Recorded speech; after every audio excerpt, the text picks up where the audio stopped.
अब जैसे वक्फ बोर्ड की बात है, सरकार कहती है कि ये कानून अधिकार छीनने वाला नहीं है, अधिकार देने वाला, हक देने वाला कानून है। ये कानून जो भी है, इससे खाली जो मुसलमान समुदाय है उसी को फर्क नहीं पड़ेगा, हिंदुओं को भी फर्क पड़ेगा। बहुत सारे इसमें परमुटेशन कॉम्बिनेशंस हैं। तो फिर ये नैरेटिव कैसे शुरू हो जाता है कि ये जो कानून है ये मुसलमानों के खिलाफ है, ये मुसलमानों का अधिकार छीनने का कानून है? तो इसको समझा लें, हम तो समझने के लिए तैयार बैठे हैं। समझा लें कि ये इससे फ़ायदा हो रहा है, इससे सशक्तिकरण हो रहा है वक्फ बोर्डों का, औकाफ का, इसकी हिफाजत होगी। समझा लें, हम समझने के लिए तैयार हैं। तो इसमें तो कोई दिक्कत वाली बात ही नहीं है, समझा लेना है। मैं आपको एक उदाहरण देता हूं जो सरकार की तरफ से दिया जा रहा है। उदाहरण ये है, सरकार ने इसे पेश भी किया है। तमिलनाडु के तिरुचिरापल्ली में एक गांव है। अब ये गांव जो है बताया, बहुत लोग नहीं, आप मुझे पहले सुन लें, फिर आप मुझे बताइएगा, क्योंकि जो हमारे दर्शक हैं उनको भी ये पता होना चाहिए। यहां सारी आबादी हिंदू है, कभी कोई मुस्लिम नहीं रहा। गांव का इतिहास 1500 साल पुराना है। कहते हैं कि इसको हिंदुओं ने बसाया। यहां भारत में इस्लाम के आने से पहले का है इसका इतिहास, लेकिन कुछ वक्त पहले गांव वालों को पता चला कि पूरा का पूरा गांव वक्फ की जमीन है।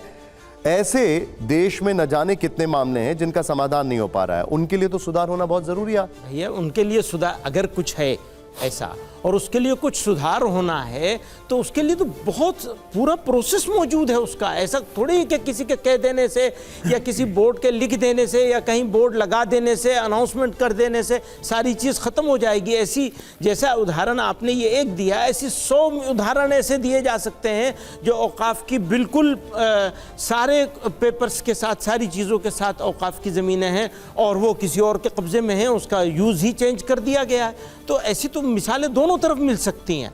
तो ये तो एक कोई एक इंसिडेंट की बात कर रहे हैं, मैं एक प्रोजेक्ट की बात कर रहा हूँ। गवर्नमेंट ऑफ इंडिया अगर हमारी मिनिस्ट्री कोई बिल लेकर के आ रही है, ऐसे कई जगह जैसे सूरत में म्युनिसिपल बिल्डिंग है, ऐसे कई उदाहरण है भारत सर। यही मैं कह रहा हूँ, कोई अमेंडमेंट लेके आ रहे हैं तो वो एक पूरा प्रोजेक्ट है।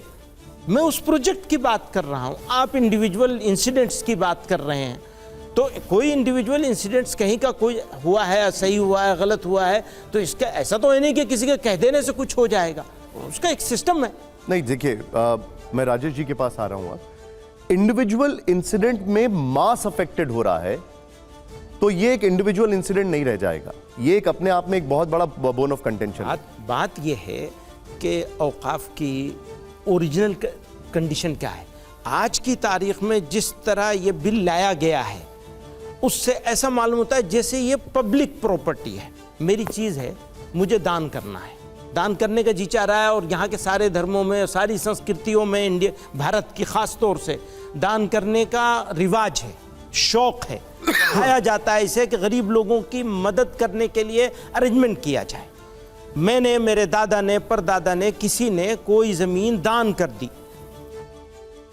उसके ऊपर सरकार उस तरह से, एक तो आप लोगों ने, यानी आपसे मुराद आप नहीं हैं, लेकिन मीडिया ने जिस तरह का नैरेटिव बिल्ड किया है, बनाया है, वो आसान है। आज की तारीख में मुसलमानों से रिलेटेड कोई भी इशू हो तो फिर ज़्यादा तर्क देने की ज़रूरत नहीं है, आसान होता है उसको पब्लिक डोमेन में ले जा करके उसको वो कर लेना। ऐसी खेल औकाफ के साथ हो रहा है, तो इसको आप उस तरह नहीं, उस तरह देखिए।